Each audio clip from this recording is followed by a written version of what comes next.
I've always been the kind of person who has trouble sleeping, but nothing in my life prepared me for what happened that night. To this day, I don't know if what I experienced was a dream, a hallucination, or something far more sinister. All I know is that it felt real. Too real. And it still haunts me every single night when I try to close my eyes. It started like any other night. I had been working late, staring at my laptop for hours. When I finally crawled into bed, my body felt heavy, my eyes stung, and the room was filled with that still, suffocating silence you only notice late at night. My curtains were slightly open, and a faint glow from the street lamp outside cut across my room. Everything seemed normal. At first, I drifted into what I thought was a deep sleep. But then something strange happened. I woke up, or at least, I thought I woke up. My eyes were open, staring at the ceiling. My brain felt awake, but my body refused to move. I tried to lift my arm, but it was like an invisible weight pinned me down. I panicked, my breathing quickened, but even that felt shallow, controlled, like I wasn't entirely in charge of my own body anymore. That's when I noticed it. At the far end of my bed, near the corner where the shadows gathered thickest, something was standing there. At first, I thought my eyes were playing tricks on me. The figure was tall, impossibly thin, with shoulders that seemed too sharp, too pointed, like broken glass. Its head almost touched the ceiling, and yet it stood perfectly still. I wanted to scream, to tell myself this was just sleep paralysis, but the longer I stared, the more real it became. Its body wasn't just a shadow, it had depth, an outline darker than the rest of the room. And worst of all, it was watching me. My heart hammered in my chest, but my body wouldn't respond. I couldn't move, couldn't shout, couldn't even close my eyes. I was trapped, forced to stare at this thing as the minutes crawled by. The figure slowly tilted its head, like it was curious, studying me. That simple motion made my blood run cold. It was aware of me. It knew I was awake. Suddenly, it began to move. Its long, jerky steps echoed in my head, though the room itself was silent. One step closer, then another. My chest tightened as if someone pressed down on it with both hands. I wanted to thrash, to break free, but I was nothing more than a prisoner in my own body. It reached the side of my bed and leaned down. Its face, or what should have been a face, was nothing but shifting darkness.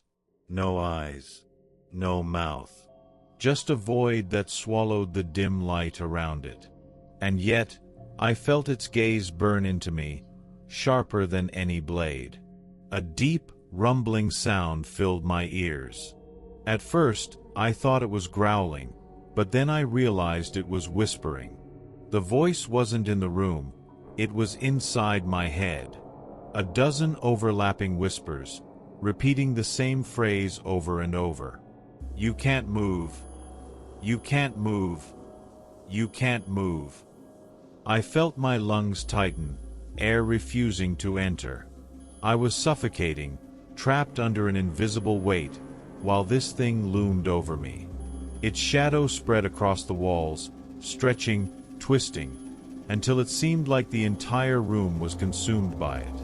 And then, its hand reached out. Long, bony fingers, too many joints, moving in unnatural angles, hovered inches above my chest. I swear I could feel the icy cold radiating from it, seeping into my skin. The whispers grew louder, more urgent, until it felt like my skull would split apart. You can't move. You can't move. Just when I thought it was going to touch me, everything snapped. I gasped and bolted upright. My body was mine again. The figure was gone. The room was silent. My heart raced as I clutched my chest, gulping down air like I had been underwater. I told myself it was just sleep paralysis, a nightmare, a trick of the mind. But then, I noticed something that made my blood run cold. The curtains. When I went to bed, they had been open just enough for the streetlight to shine in. But now, they were fully drawn shut. The room was darker than before. I live alone. The second encounter. I wish I could say that was the end of it, but it wasn't. Over the next few nights, the paralysis returned. Always the same. Waking up, unable to move, the figure waiting at the end of my bed. Sometimes it stood in the corner. Sometimes it crouched by the door. But it was always there, watching me. One night, it was worse. I woke up and immediately knew something was wrong. The air was thick, heavy, as if the whole room was underwater. The figure wasn't at the end of the bed this time. It was sitting on my chest.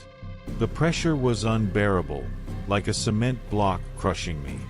Its faceless head was inches from mine, and though it had no eyes, I felt them boring into me. Its whispers were louder, faster, until they became screams. I thought I was going to die, and then, just like before, it ended. My body jerked awake, the weight lifted, the figure gone. But I could still feel its icy imprint on my skin, as though it had really touched me. The final night. The last time it came was the worst. I woke to silence, heavier than usual. My eyes darted to the foot of the bed, but the figure wasn't there. For a brief moment, I thought I was safe. Then I felt it. Breathing. Slow, heavy breaths against my ear. It was behind me. I couldn't turn my head, couldn't scream, but I knew it was crouched right over me, its mouth, or whatever it had, hovering near my face. The whispers started again, but this time they said something new. We are always watching. When I woke up, tears were streaming down my face. My whole body shook, drenched in sweat. I moved out of that apartment the very next week. But even now, no matter where I sleep, I feel it sometimes. The weight on my chest, the whispers in my head, the sense that something is standing in the shadows, watching. And I pray I never wake up to see it again.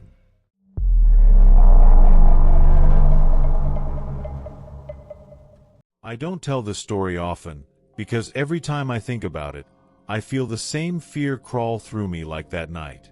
But I'll share it now, exactly as it happened.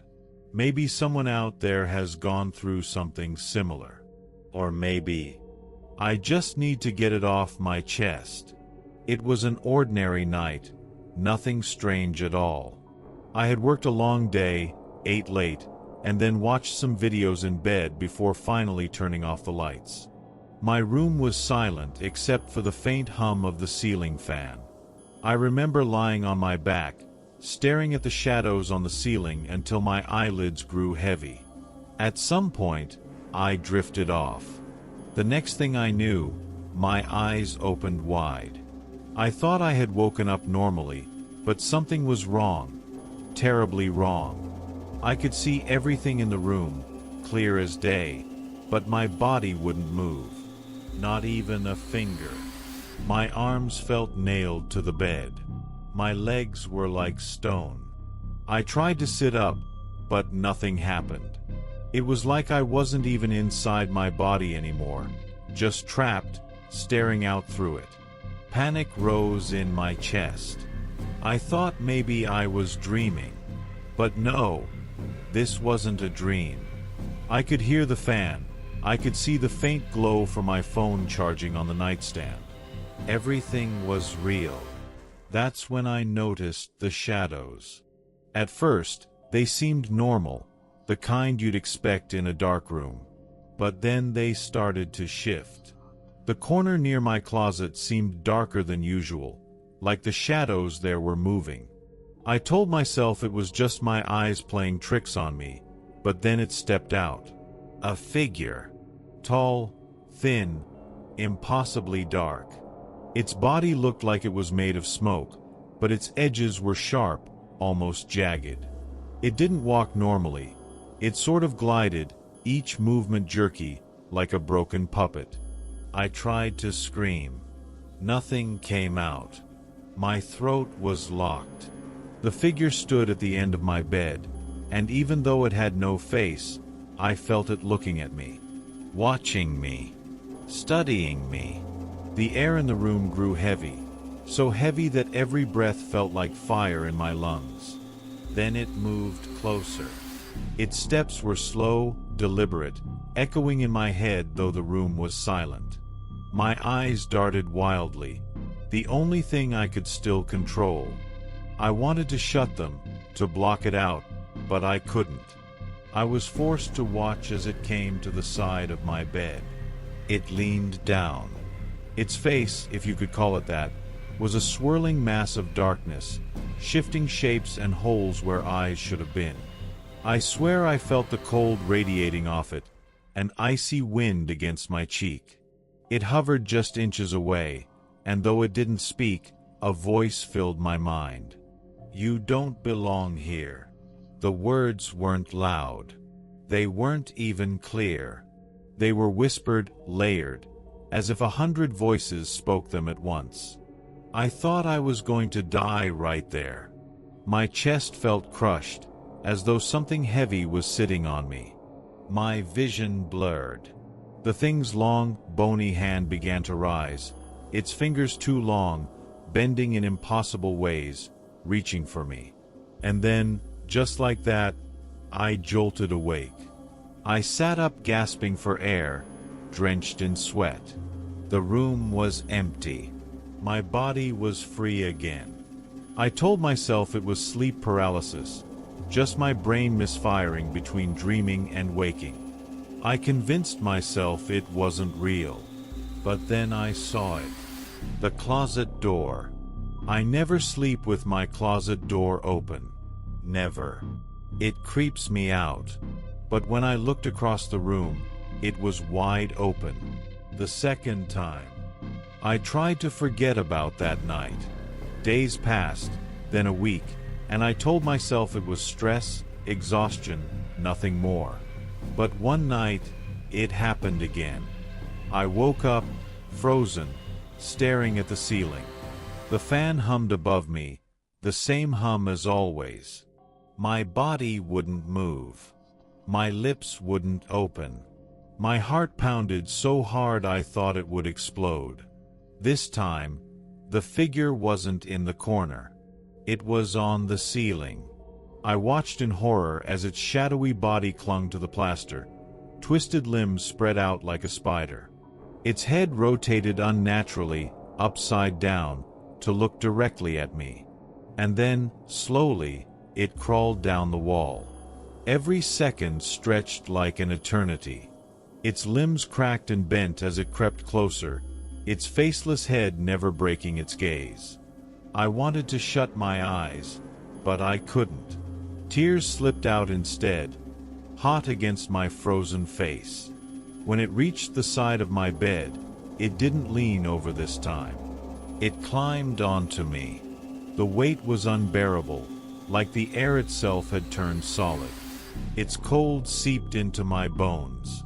My lungs burned as I tried to breathe. And then, that voice again, whispering in my head, scraping against my skull. "We are always here." I don't know how long it lasted. Seconds, minutes. It felt like hours. And then, like before, I woke up with a violent gasp. The figure was gone. My body was mine again. But something had changed. When I looked at my arm, I saw red marks, faint, but there. Finger marks. Long, thin, impossible finger marks. The last encounter. The final night is burned into me. I'll never forget it. I woke up frozen, the same as before, but this time the room was different. Darker. silent in a way that felt wrong, like even the fan had stopped spinning. The figure wasn't in the corner. It wasn't on the ceiling. It wasn't standing over me. It was in the bed, lying beside me. I could feel the mattress sink, the cold pressing against my skin. I couldn't see its face, but I knew it was turned toward me, breathing, slow, rattling breaths that shook me to my core. And then, in the pitch black of my mind, the voice whispered louder than ever, "You will never wake up." The pressure on my chest grew worse than ever. My vision darkened.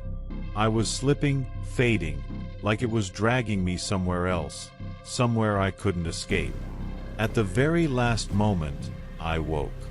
I shot upright, gasping, sobbing, shaking so hard I could barely breathe. The bed beside me was empty, but the sheets were indented, like something had really been lying there. I don't sleep on my back anymore. I don't let the closet door stay open. I don't let the dark corners of my room sit in silence without a light. But none of it matters. Because even now, sometimes, when I close my eyes, I feel that weight on my chest again. That whisper in my ear. And I know it's only a matter of time before I wake up to see it again.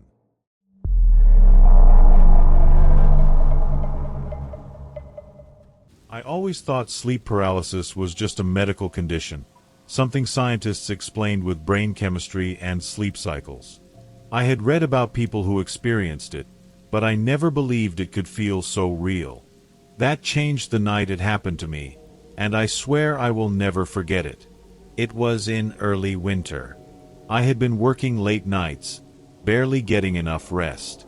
That Friday, I went to bed around midnight, completely drained. I remember closing my eyes and drifting into that heavy kind of sleep where even your dreams feel thick and sticky. Then, I woke up. Or at least, I thought I did. My eyes opened, and I could see my room clearly. The dim light from the street lamp outside pushed through the curtains, painting the walls with faint shadows. But something was wrong. I couldn't move. My arms felt like stone, my legs frozen. Even my chest rose and fell in shallow, controlled breaths, like it wasn't me breathing at all. At first, I thought it was just a nightmare. But then I realized I was awake. Fully awake. I could hear the faint hum of the heater, the creak of the old wooden wardrobe in the corner. Everything was normal. Except me. I tried to scream, but my lips wouldn't part. My jaw was locked tight. Panic spread through me like fire. I fought against it, straining every muscle, but my body refused to respond. And then I saw it. At the foot of my bed, in the shadows, something moved. It wasn't fast. It didn't rush at me. It was slow, deliberate, like it wanted me to notice it. My eyes adjusted, and I saw a figure. Tall. Too tall. Its head nearly brushed the ceiling. Its body was impossibly thin, arms hanging down longer than they should, fingers almost reaching the floor. The darkness clung to it, swallowing its shape, but I could see its outline clearly. It didn't have a face, but I knew it was looking at me. My heart pounded so loud I thought it would burst out of my chest. The thing stood there, silent, watching. Every second felt like an eternity. Then, it began to move closer. Its steps made no sound, but the air in the room shifted with each movement, heavy and cold. It reached the side of my bed and leaned down, its featureless head hovering inches from mine. I wanted to shut my eyes, to block it out, but my eyelids wouldn't close. I swear I felt its breath, cold like air from a tomb. And then, in a voice that wasn't a voice at all but something inside my head, I heard it whisper, "You can't move because I am holding you." I wanted to scream. I wanted to thrash, to run, to do anything. But I was trapped, forced to stare into the void where its face should be. My chest felt heavier, my breathing shallow, my vision blurred at the edges. Then, as suddenly as it began, it was over. I gasped, bolting upright, drenched in sweat. The figure was gone. The room was empty. But my blanket was pulled tight around my legs, tucked in so tightly that it felt impossible I had done it myself. I told myself it was sleep paralysis, just my brain misfiring. But deep down, I knew it wasn't that simple. The second night. The next evening, I barely slept. Every time I closed my eyes, I imagined that faceless thing standing at the foot of my bed again. Eventually, exhaustion won, and I drifted off. When I opened my eyes, I already knew. Paralyzed. Again. This time, I didn't even have time to panic before I saw it. It wasn't at the foot of the bed. It was crouched in the corner of the ceiling, like some grotesque insect. Its limbs bent in unnatural angles, clinging to the plaster. Its head snapped toward me, and though it had no eyes, I could feel it staring right into mine. Slowly, it began to crawl down the wall. The scraping sound of its long fingers dragging against the paint echoed in my skull, not in the air. Every move it made seemed wrong, jerky, like it didn't understand how a body should work. It reached the floor, then rose to its full height. It started walking toward me again. I could feel the mattress dip as it placed its weight on the bed. The cold spread over me, heavier than before. My lungs screamed for air, my heart pounded violently, but I couldn't fight it. It leaned close, and though it had no mouth, I heard it whisper again. "This is only the beginning." And then, it touched me. A hand, long and ice-cold, pressed against my chest. Pain shot through me, sharp and unbearable. I thought my ribs would snap. I tried to scream, but only a choking sound came out in my head. Suddenly, I snapped awake, gasping, trembling, my chest aching as if something had really pressed into it. And on my sheets, just above where my heart had been, I saw a faint, hand-shaped imprint. The third time. I stopped sleeping in my room after that. I crashed on the couch in the living room, leaving the lights on, the TV playing quietly in the background. For 2 nights, nothing happened. Then the third night came. I must have dozed off around 3 a.m. I woke up with that now familiar heaviness, the crushing stillness. I was paralyzed again. But this time, the thing wasn't standing in the shadows or crawling on the walls. It was already next to me, lying beside me on the couch. I felt the cushion sink under its weight. I couldn't turn my head, but I could feel its presence inches from my face. The air was freezing, thick with something foul. And then I heard breathing. Not mine. Slow, ragged, wet breathing.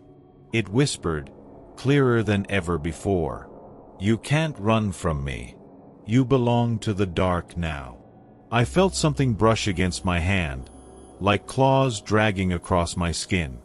I wanted to cry, but tears wouldn't come. Then, in the reflection of the blank TV screen, I saw it. Its faceless head pressed right against mine. That broke me. I pushed harder than ever before, every ounce of willpower I had screaming for release. Suddenly, I could move again. I bolted upright, screaming so loud my throat burned. The couch was empty, but the air was still freezing. And on my hand, 3 deep scratches, red and burning. I wish I could say it ended there. That it was just sleep paralysis, just my mind playing tricks. But the scratches were real. The handprint on my chest was real. The suffocating cold was real. I don't know what it is that comes to me in the night. I don't know if it's a shadow, a demon, or something worse. All I know is that when it happens, I can't move, I can't scream, and I can't fight back. and I know it's not done with me. Because every night when I lie down to sleep, I feel it waiting. At the end of my bed. Watching.